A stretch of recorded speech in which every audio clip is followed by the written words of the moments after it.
पहिलं तर पाणी द्या मला. एवढं ऊन लागलं. काय बघायचं ताई?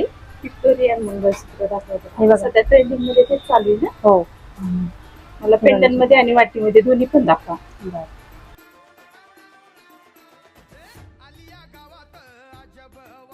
पॅटर्न पण एक बघितलं. आहे ना. मोर पॅटर्न. हे बघा. हे बघा मोर पॅटर्न. हे तर सध्या ट्रेंडिंग मध्ये चालू आहे. वेअर करून बघा तुम्ही कसं वाटतंय.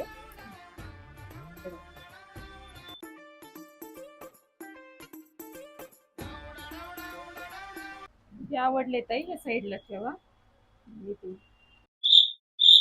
ठीक आहे, चालेल. A few moments later. पहिलं तर पाणी द्या मला. एवढं ऊन लागलं. हे घ्या, आधी तुम्ही पाणी द्या. मी तुम्हाला म्हटले ना ताई, मी नंतर घेऊन जाते. तर मी 3-4 दुकानं बघायला गेली होती. की मला असं वाटलं थोडेसे रेट जास्त वाटले. म्हणजे मी बाकीचे मार्केट बघितलं नव्हतं ना. मग आता कसे रेट वाटले मार्केटचे? नाही, आपल्या मध्ये एकदम रिझनेबल रेट आहे ताई. मी 2-4-5 दुकानं फिरले मी आणि अशी व्हरायटी नाही दिसली मला. आणि असे इतके छान दाखवले नाही क्वालिटी पण, आणि क्वालिटी पण आपली छान आहे आणि रेट पण रिझनेबल आहे. ते द्या मला.